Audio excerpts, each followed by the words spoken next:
This is MNB-TV, sponsored by MyWebGrocer, the leading provider of digital grocery and CPG solutions.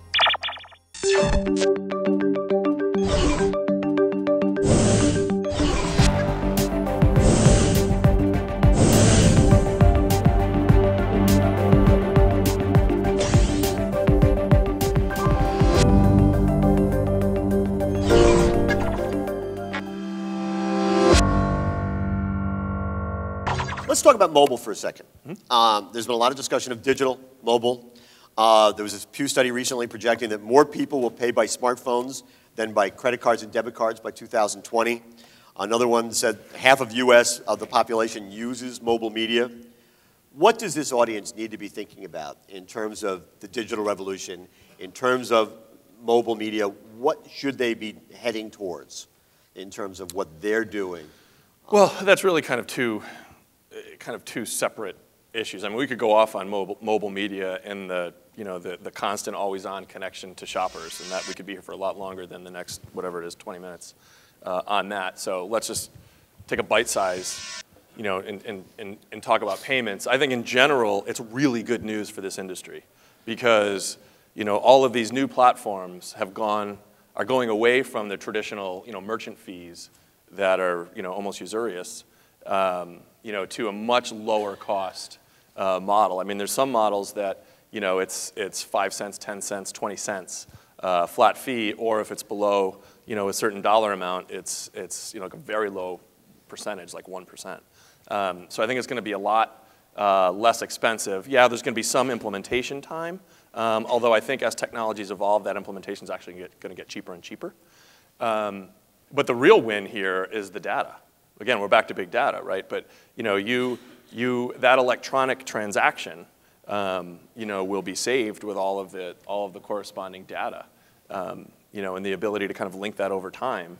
Even if you don't have a loyalty card today, although I think most in this room probably do, but if you don't, that's a kind of a mechanism to get into it pretty inexpensively.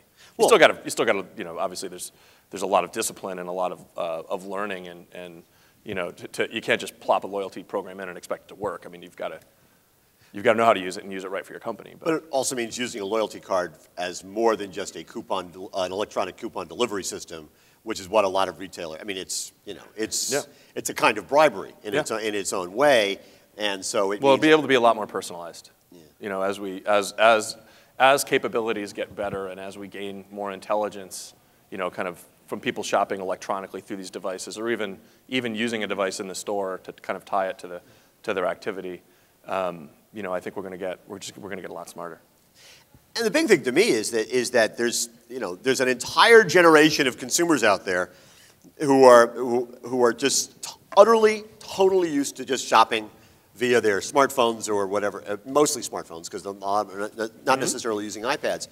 But that's what they're used to. I was talking to a young woman on the floor yesterday, 23 years old, 24 years old. She's with a major retailer, a top 10 retailer in this country.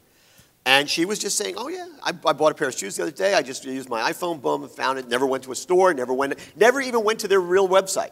I just did it on my iPhone. And she said, listen, if this industry doesn't figure that part of it out, for people like me, it's going to be irrelevant.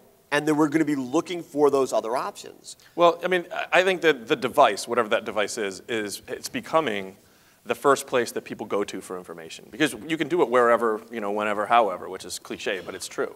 You go to that device for information, and if that brand or product interaction is quickly convertible to a sale, why would somebody say, well, I want to go save it to my list so that I can go down to the store to get it? That's silly, right? I'm just going to convert it to a purchase right now, and I'm confident that whatever merchant I'm buying it from has my information, it's secure, I'm confident that it's going to get to my house within the time frame they say it. Why would I create more friction for myself? I can convert it right there. And now, a few moments with MyWebGrocer. How is mobile and digital, how are those changing the way your business model operates? Well, obviously, we need to be able to enable consumers to access the local stores using the same tools. You know, our mission is to make sure that our retail partners can be accessed through any medium that the consumer in the digital space that they want to access.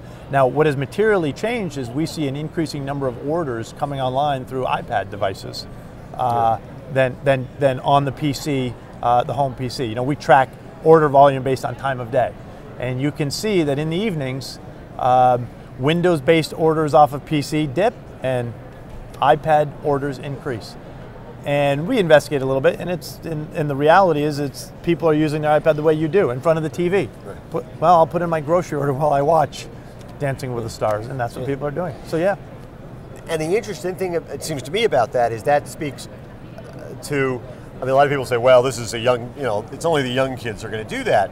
It's not young kids who are watching Dancing with the Stars. No. It's probably people between the ages of 35 and 55 with a couple of kids. That's their moment, so they're going to multitask. Yeah, there's not, the adage that it's only the young kids that are embracing e-commerce is long gone. You know, it's just, there's virtually every age demographic is shopping online. Sure, the young kids grew up with it. They grew up ordering online. But there's plenty of folks our age that have embraced it too, and are using it enormously.